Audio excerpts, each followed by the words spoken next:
The air was thick with anticipation. The sun began to set, casting long shadows across the snow. My brother Josh and I were playing hide and seek. I could hear his laughter in the distance. I ran behind an old oak tree, its branches bare and gnarled. As I peeked around the trunk, I noticed something strange. Footprints in the fresh snow.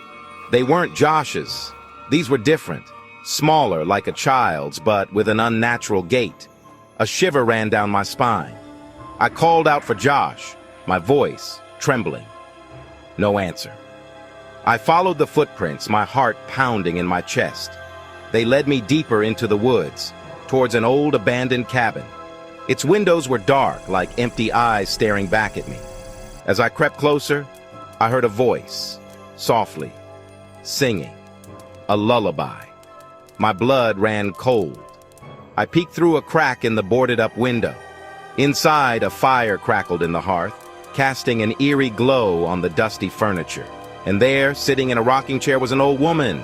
Her face was hidden in the shadows, but I could see her long, bony fingers wrapped around the arms of the chair. I wanted to run, but my feet felt like lead. The old woman stopped singing and looked up, as if she could sense my presence. Her voice, when she spoke, was raspy and low. "He's gone, you know," she whispered. "Gone to a place where you'll never find him." The crisp mountain air filled my lungs. I was skiing with my friends, Jaden and Ryland, in Killington, Vermont. The slopes were crowded, but we managed to find our own rhythm. As we took a break at the lodge, we noticed two women sitting at a table nearby. Taylor and Devon. They were beautiful, with long flowing hair and bright smiles. We struck up a conversation, and soon we were all laughing and sharing stories. They were experienced skiers and suggested we try a backcountry trail with them. Devil's Forest, they called it. A thrill shot through me. I was always up for an adventure. As we followed them deeper into the woods, the trees grew thicker, blocking out the sun. The air grew colder, a damp chill that seemed to seep into my bones. I felt a knot of unease in my stomach. Taylor and Devon were talking in hushed tones, their eyes darting around nervously. Suddenly, Jaden stopped. He clutched his head and swayed on his feet. "What's happening?"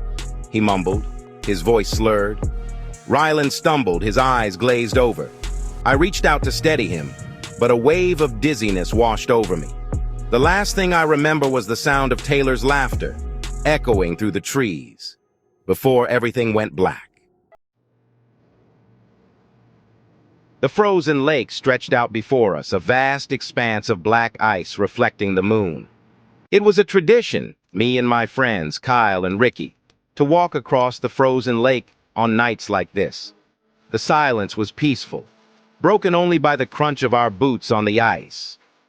But tonight, something felt different. The air was heavy, charged with an unseen energy. As we walked, we noticed something strange. A set of tracks. They weren't human. They were too large, too deep, and they seemed to drag along the ice. We exchanged nervous glances. "What do you think made those?" Kyle whispered, his breath forming a cloud in the freezing air. We continued walking, our eyes scanning the darkness. In the distance, we saw a figure. It was hunched over, dragging something heavy behind it. As we drew closer, our blood ran cold. The figure was a man, dressed in a dark suit, his face obscured by the shadows. He was dragging a large burlap sack, its contents shifting and bumping against the ice. The man stopped and slowly raised his head. His eyes, two glowing embers in the darkness, met ours. He smiled, a chilling, humorless grin that sent shivers down our spines. We turned and ran, our hearts pounding in our chests. We didn't stop running until we reached the safety of Kyle's truck. The next day, we saw a missing person report. A young woman, last seen near the lake. I still remember the look in that man's eyes. And I can't shake the feeling that we were meant to see what he was hiding.